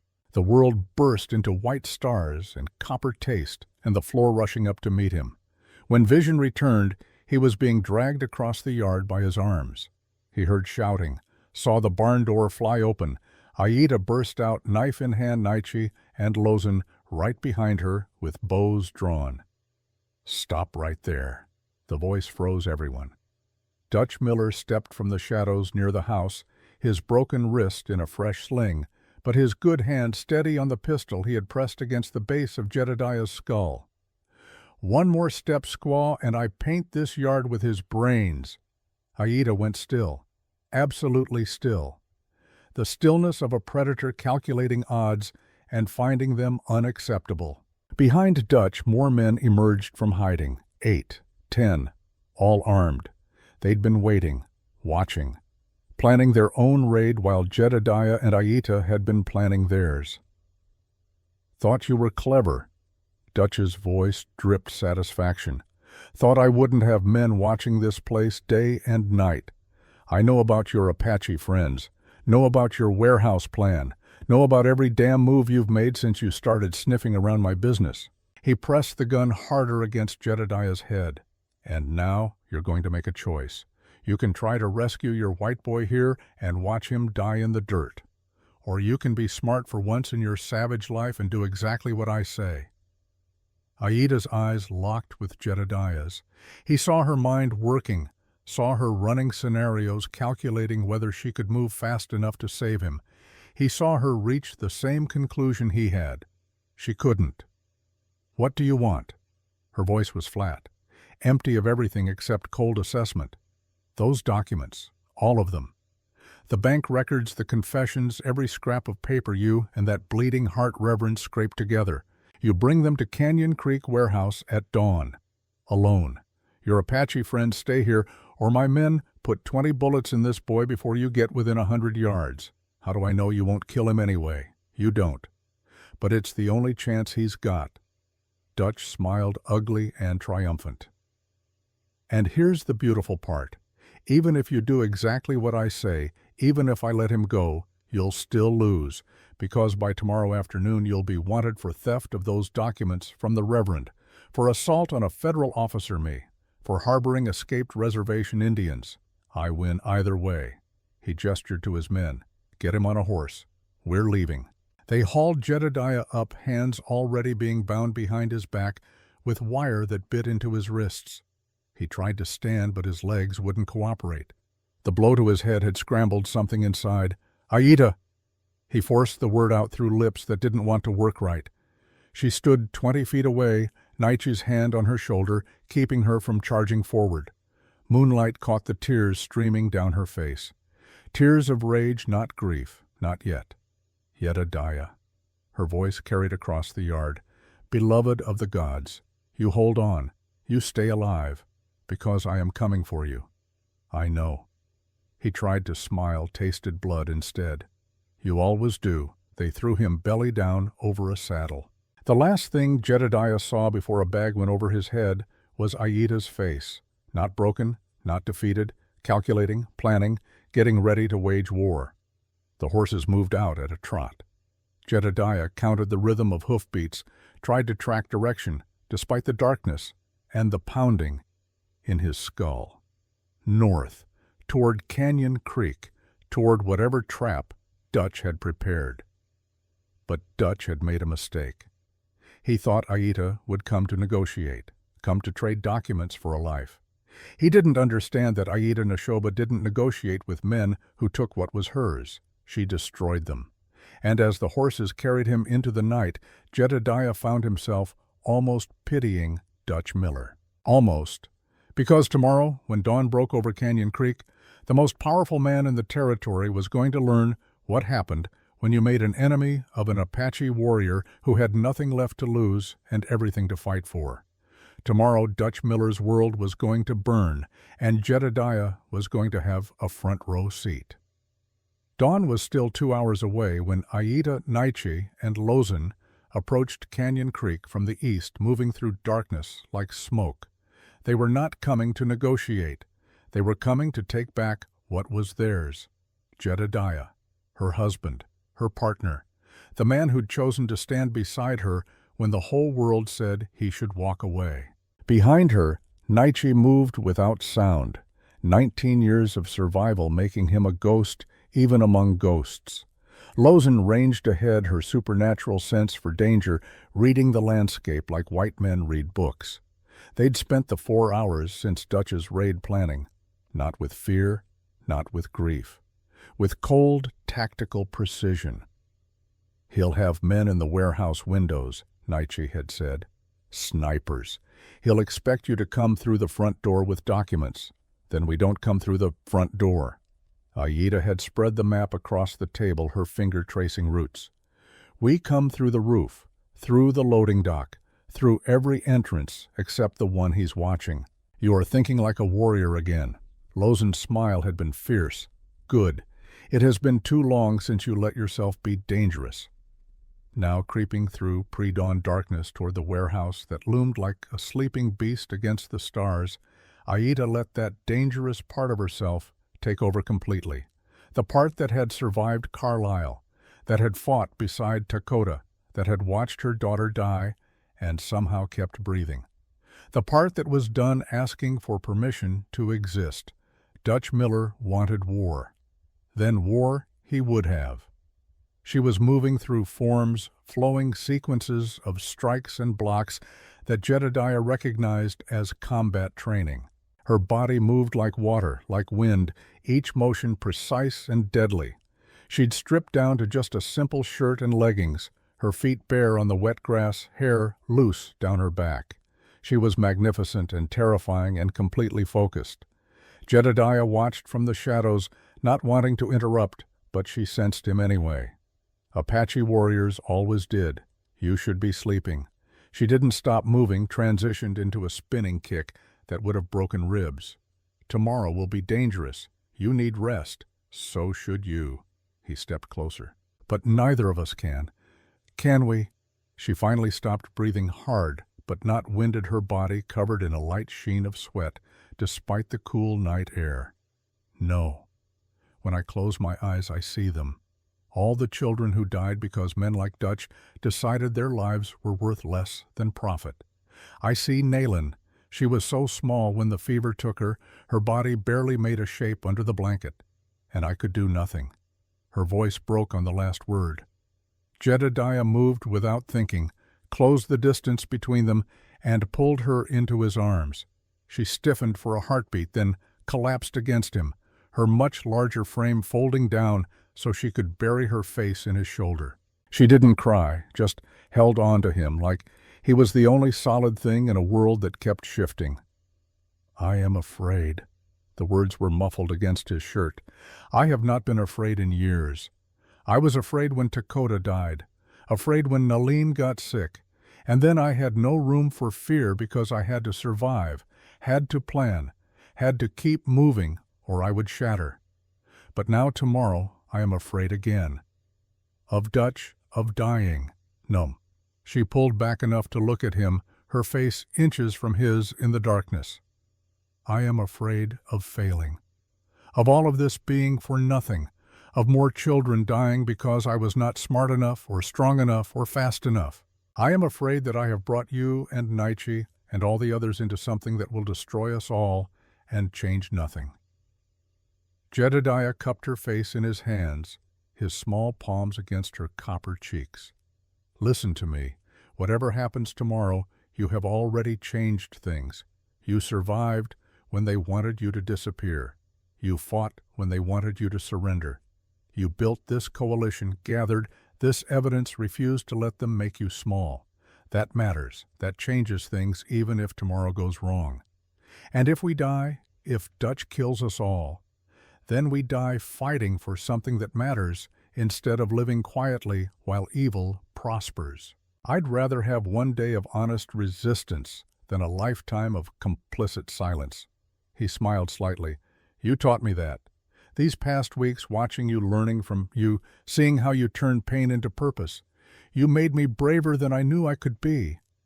Aida stared at him, her dark eyes searching his face like she was trying to memorize every detail. Then she leaned down and kissed him. It was gentle at first, tentative, a question, more than a statement. But when Jedediah kissed her back, when his hands moved to her hair and hers to his waist, it deepened into something desperate and hungry and inevitable. They broke apart, breathing hard. Aida rested her forehead against his, her hand still gripping his shirt like she was afraid he'd disappear. This is complicated. Her voice was shaky. You killed my husband, I know. I should hate you, I know. But I do not. I think I might love you instead, and I do not know what to do with that. Jedediah felt something crack open in his chest, something that had been locked tight for years. Love you too. God help me, I love you. And you're right, it's the most complicated thing I've ever felt, but it's also the truest. We are going to die tomorrow, she said it matter-of-factly. Dutch will not let us take his supplies without a fight. Probably. He pulled her closer. But at least we'll die having said this, having had this moment. That's more than a lot of people get. She kissed him again, harder this time, with an urgency that spoke of borrowed time and desperate hope. They stayed there by the creek until the first hints of dawn painted the eastern sky, holding each other, stealing moments of peace before the storm. When they finally returned to the ranch, Nietzsche was waiting on the porch. He took one look at them, at their intertwined hands and disheveled clothing, and smiled knowingly. It is good, he said in Apache, though Jedediah could now understand the basics. A warrior should know love before battle.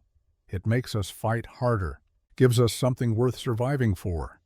Aida responded in rapid Apache, too fast for Jedediah to follow, but it made Nietzsche laugh and clasp Jedediah's shoulder with genuine warmth.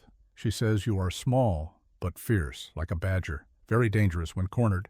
He switched to English. I think this is a compliment. It is. Aida squeezed Jedediah's hand. The highest compliment Apache can give.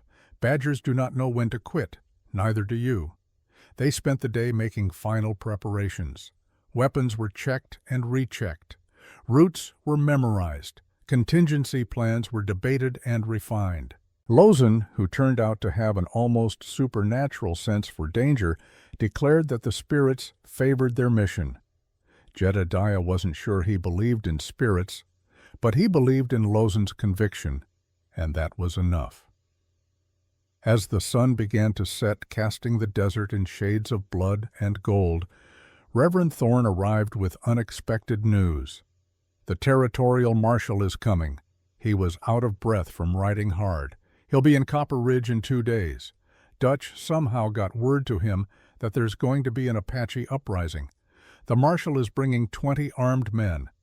2 days. Aida exchanged glances with Nietzsche. That changes our timeline. How Jedediah felt the plan shifting again. We cannot simply raid the warehouse and disappear now. Thorne dismounted, his old body moving stiffly. If the marshal finds Apache warriors in the area, he'll use it as justification to round up everyone from San Carlos.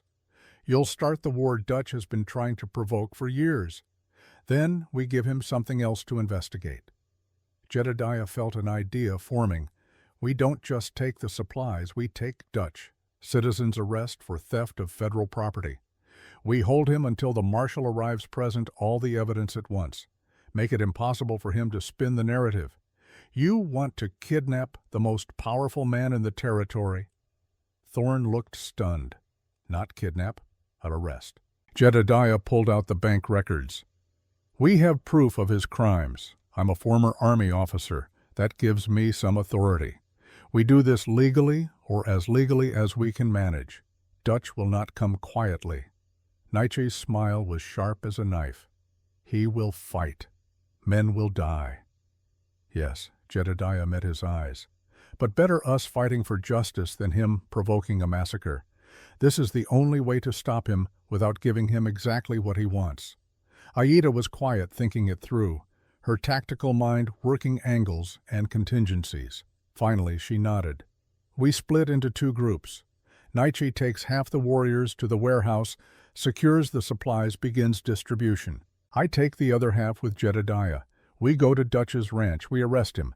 We bring him and the evidence to Copper Ridge together. Into the heart of the town that hates us. Lozen shook her head. That is suicide. Maybe. Aida's smile matched Nietzsche's for sharpness. But it is also the boldest move, the one Dutch will never expect. And if we do it at dawn with witnesses in daylight where everyone can see, he cannot make us disappear quietly, cannot spin a story about savage raiders attacking innocent ranchers. We force the truth into the open where it cannot be hidden. The plan was insane. Jedediah knew it. Everyone knew it. But it was also the kind of insanity that might actually work, the kind that turned the enemy's expectations against them. All right. He took a deep breath. We do it tonight. Nietzsche hits the warehouse at midnight. We hit Dutch's ranch at dawn. We meet in Copper Ridge by noon with Dutch in custody, the supplies being distributed, and all the evidence ready for the marshal. And if Dutch kills us all before noon, Thorne asked quietly, then you take the evidence to the marshal yourself. Make sure the truth comes out, even if we're not alive to tell it. Jedediah clasped the old man's shoulder. This is bigger than any of us. The truth has to survive even if we don't. They moved out as the last light faded from the sky. Nietzsche and his group headed north toward Canyon Creek. Jedediah, Aida, Lozen, and two young warriors named Geronimo, named for the great leader, and Cochise, named for another, rode east toward Dutch Miller's sprawling ranch. The ride took 3 hours through darkness so complete it felt like moving through ink. They traveled in silence, communicating only with hand signals Aida had taught Jedediah over the past weeks. He'd never felt more alive, more terrified, more certain that he was exactly where he was supposed to be. Dutch's ranch appeared over a rise, a collection of buildings that spoke of wealth and power. The main house was 2 stories larger than anything else in the territory except maybe the governor's mansion in Tucson. Barns and bunkhouses sprawled around it. Jedediah counted lights in 3 buildings. Guards or ranch hands, impossible to tell from this distance. We wait for dawn. Aida's whisper was barely audible. We want witnesses. Want people to see this happen in daylight. They settled into position on a ridge overlooking the ranch, taking turns keeping watch while the others rested. Jedediah found himself next to Lozen during the deepest part of night. She studied him with eyes that seemed to see through flesh to whatever lay beneath. You love her. It wasn't a question. Yes. She does not know what to do with that love. Does not know if she can trust it. Her English was better than she usually let on. She has been betrayed by white men too many times. I know, I don't blame her. Good. Because if you hurt her, if you betray her, I will kill you slowly. Apache women know many ways to make death last. Lozen smiled pleasantly. But I do not think you will betray her. You have the eyes of a man who has found something worth dying for. Those men rarely become traitors. I won't let her down. See that you do not. We have lost too much already. We cannot afford to lose her, too. As dawn began to paint the sky in shades of rose and amber, they moved down from the ridge, approached the main house from three sides, weapons ready, every sense alert for danger. Jedediah knocked on the front door loud and formal, while the others positioned themselves at exits and windows. The door opened. A ranch hand, bleary-eyed and confused, stared at Jedediah in his worn clothes and the Apache warriors flanking him. "Tell Dutch Miller he has a visitor. Federal business." Jedediah kept his voice steady and official. "Now." The hand disappeared. Shouting erupted inside the house. Jedediah heard Dutch's voice, angry and disbelieving.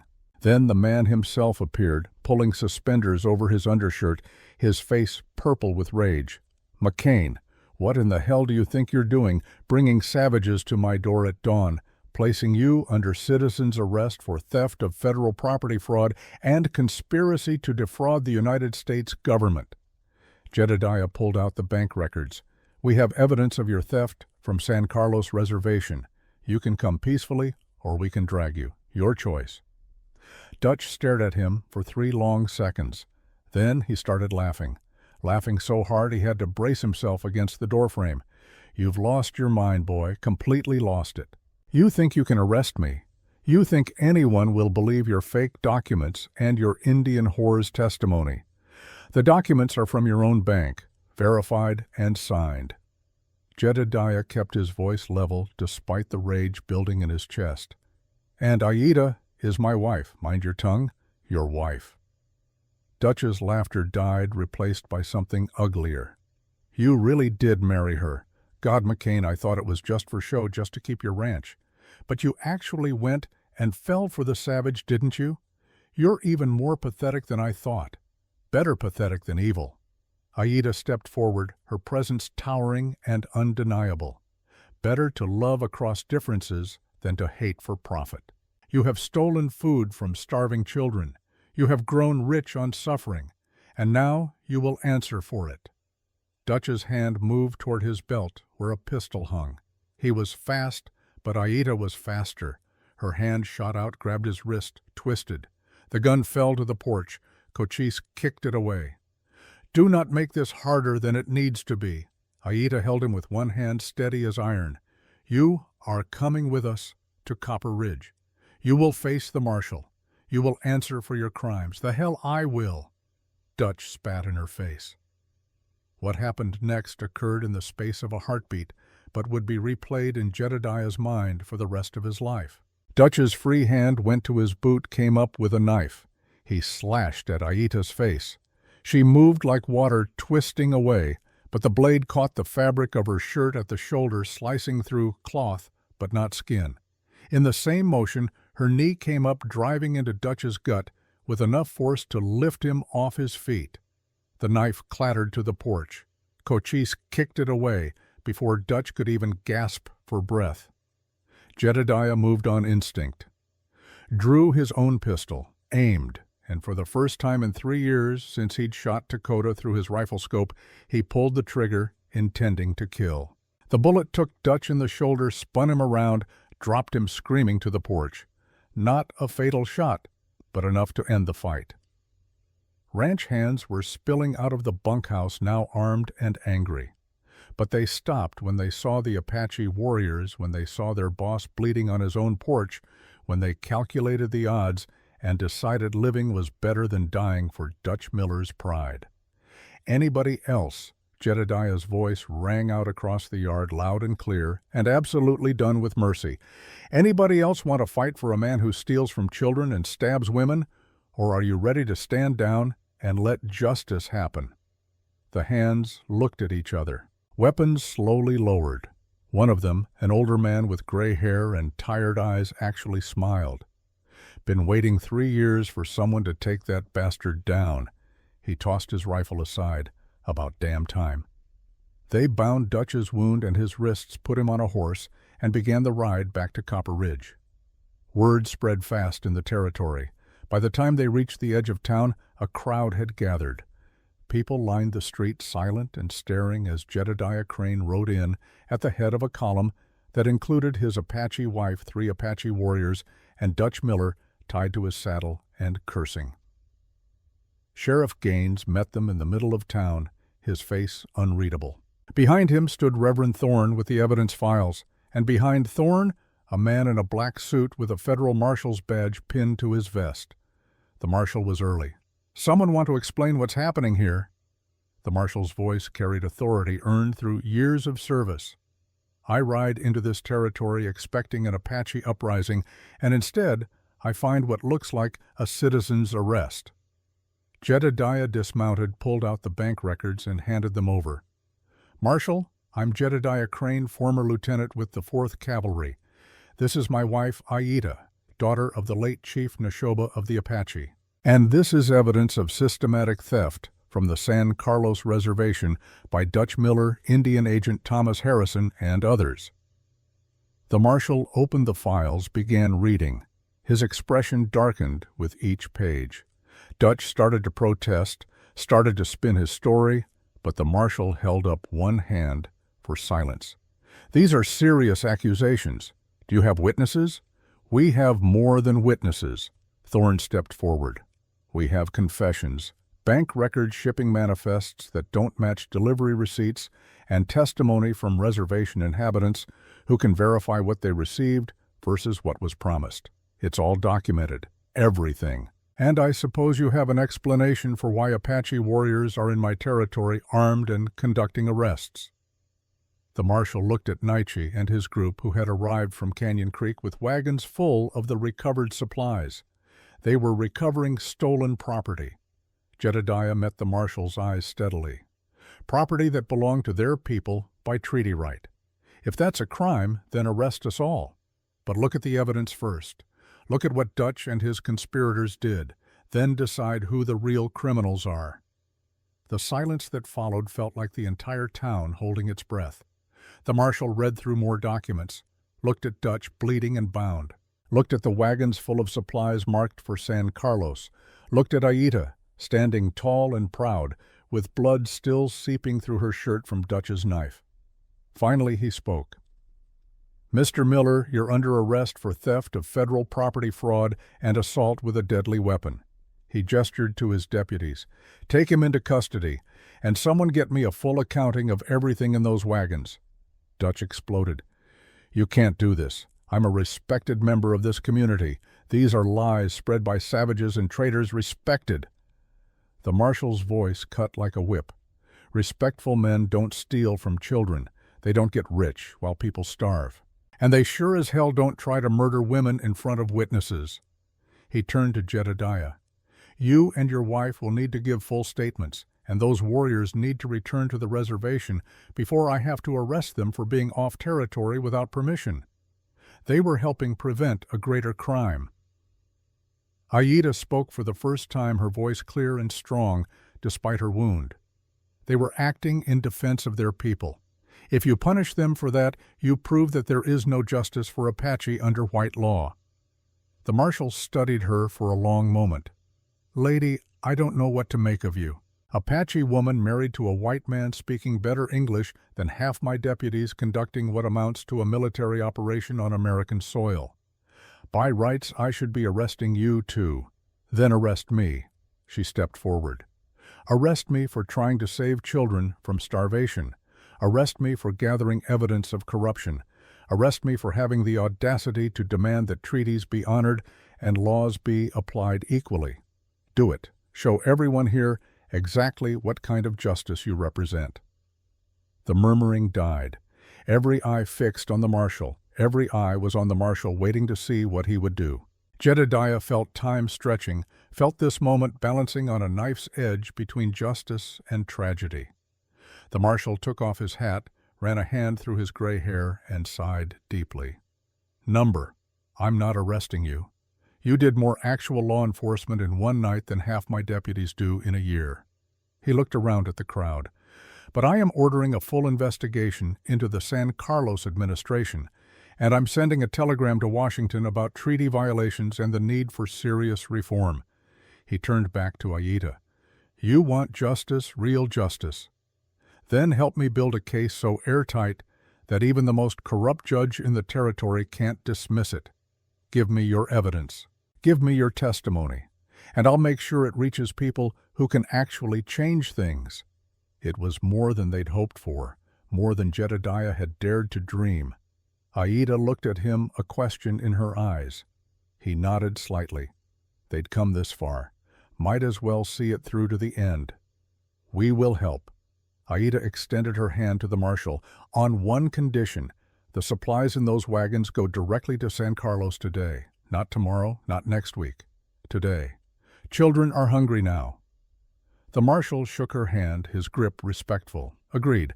I'll escort them myself to make sure they arrive intact." The crowd began to disperse, some people muttering angrily, others looking thoughtful, a few actually nodding in approval. Change was happening whether they liked it or not. The old certainties were cracking. Space was opening for something new, but not everyone was ready to accept that change. The gunshot came from a second-story window across the street.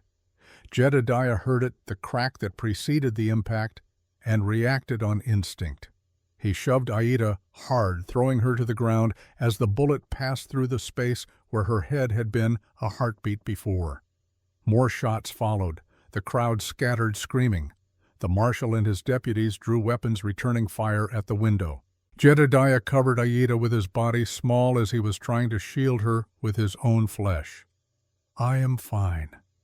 She pushed him off gently. "But you are not." He looked down and saw red spreading across his shirt. The second bullet had found him. He'd been so focused on Aida, he hadn't even felt it. Now that he saw it, pain bloomed hot and terrible in his side. "Jedediah," Aida's voice seemed to come from very far away.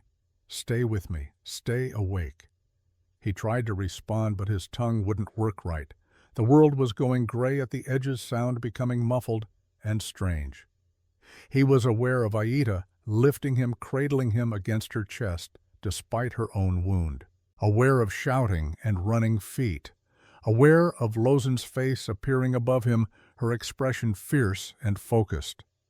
The shooter was hit, Nietzsche's voice grim with satisfaction. "Jake Miller, Dutch's son. He will not shoot again. Get him to the doctor." The marshal was shouting orders. "Now, and someone get those savages out of the street before they're lynched. They are not savages." Aida's voice was deadly quiet. "They are warriors who just saved your life. Show some respect, or I will break your jaw." Even through the pain and the fading consciousness, Jedediah smiled. That was his Aida, fierce to the end. The doctor's office was small and smelled of carbolic acid and old blood. Jedediah drifted in and out of awareness as the doctor, a thin man with steady hands, dug the bullet out of his side. Aida held his hand through all of it, her grip so tight his fingers went numb, her face pale but determined. "He is lucky." The doctor finally stepped back, wiping his hands. 2 inches to the right, and he would be dead. As it is, he will recover if infection does not set in. He will recover. Aida said it like a command to the universe. He must. She stayed by his bedside for 3 days while fever ravaged his body. Jedediah dreamed in those days fevered visions that mixed past and present into surreal tableaus. He saw Dakota standing over him, not angry, but sad, asking why white men could never learn until someone they loved was threatened. He saw Nayland, the daughter he'd helped orphan, playing with Apache dolls and singing songs in a language he was only beginning to understand. He saw his father, mean drunk and meaner sober, sneering that he'd finally found a woman as freakish as himself. And he saw Aida, always Aida, standing between him and every nightmare, her presence, the only solid thing in a world of smoke. On the 4th day, the fever broke. He woke to find her asleep in a chair beside his bed, her head resting on her folded arms, her hand still holding his. She looked exhausted, beautiful, absolutely done with anyone who might try to take him from her. "Aida," his voice was a rasp. She jerked awake, eyes wild for a moment before focusing on him. Then she was on her knees beside the bed, hands framing his face, checking for signs of fever with a desperation that made his heart ache. "You came back." Tears were streaming down her face. "I thought I lost you. When you fell, when there was so much blood, I thought the universe was punishing me for daring to love again. Would take more than one bullet to get rid of me." He tried to smile, winced at the pain. "Besides, I made you a promise. Said we'd face whatever came next together." "I don't break my promises." She kissed him, then gentle and desperate and full of relief. "You stupid, brave, impossible man, taking a bullet for me. What were you thinking? That I love you? That I'm not losing anyone else I love to bullets and hatred? That if anyone was going to die that day, it was going to be me, not you? We do not get to choose who dies, Jedediah. But we do get to choose how we live. And I choose to live with you, for however long we have, however long." He pulled her closer, ignoring the pain in his side. "That sounds perfect." The marshal's investigation took 3 weeks. Dutch Miller sat in jail watching his empire crumble. Jake Miller was dead shot by Nietzsche's arrow. Sheriff Gaines resigned to avoid charges, his blackmail leverage gone. The Indian agent fled to Mexico and vanished. The supplies reached San Carlos. More followed, purchased with recovered funds. Children stopped dying of starvation, at least for a while. A crack had opened in the wall of systematic oppression. Reverend Thorne's confession caused a scandal that reached Washington. Carlisle wouldn't close for years yet, but reforms were promised. The conversation had changed. Jedediah recovered slowly. Aida nursed him with fierce devotion, sleeping in his room, threatening violence against anyone who suggested she leave. On the day he could finally walk unaided, they went to the ridge north of the ranch and watched clouds build over distant mountains. "The marshal says the trial is next month in Tucson," Aida spoke quietly. "They'll want us both to testify. Then we testify. We tell the truth, all of it." He put his arm around her, mindful of both their healing wounds. "Whatever they decide, we face it together. Together." She leaned against him. "Yes, despite everything, despite all the reasons we shouldn't work, we do. He smiled. "Against all odds and common sense." 6 months later, on a spring morning when the desert bloomed with wildflowers, Reverend Thorne married them again, properly this time. Aida wore a dress blending Apache patterns with white lace. Jedediah wore his best suit with an Apache blanket across his shoulders. Nietzsche and Lozen stood witness. A handful of townspeople attended, the ones who'd decided change wasn't the enemy. "I, Jedediah Crane, take you Aida Neshoba." Jedediah's voice was steady. "Not to own, but to stand beside, to fight alongside, to build a future that honors both our pasts without being imprisoned by them. I, Aida Neshoba, take you Jedediah Crane." Aida's voice rang clear. "Not to forget what was done, but to choose love over hate, to choose partnership over isolation, to choose a future where Apache children and white children can grow up together in peace." They exchanged silver rings, inscribed in both English and Apache, promises made in 2 languages to bind 2 worlds. When Thorne pronounced them married, when they kissed in the sunlight, cheering erupted from both townspeople and the Apache who'd ridden from San Carlos for the occasion. 2 worlds meeting in celebration instead of violence. The territorial court sentenced Dutch Miller to 5 years instead of the 20 he deserved. Reforms at San Carlos happened slowly, when they happened at all. People still stared with suspicion and hate. But it was a start.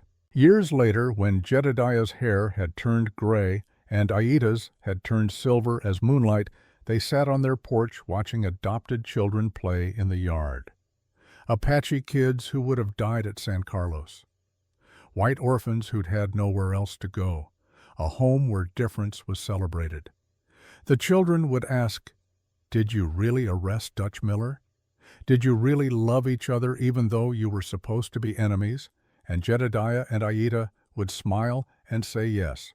All of it was true, every impossible, beautiful, painful bit of it. Because love that crosses boundaries, that refuses to accept the world's divisions, that insists on seeing people as people instead of enemies, that kind of love changes everything. Not easily, not without cost, but completely and forever. The sun set over the Arizona desert in colors that had no names. Jedediah took Aida's hand, still so much larger than his, still calloused from work, still the hand that had chosen him over revenge. Ready for whatever comes next, always. She squeezed his hand. As long as we face it together, together. He agreed. Now and forever. Two people who should have destroyed each other had instead built something beautiful. Imperfect, yes. Complicated, absolutely, but real, honest, and strong enough to weather any storm. That was enough. That was everything. The end.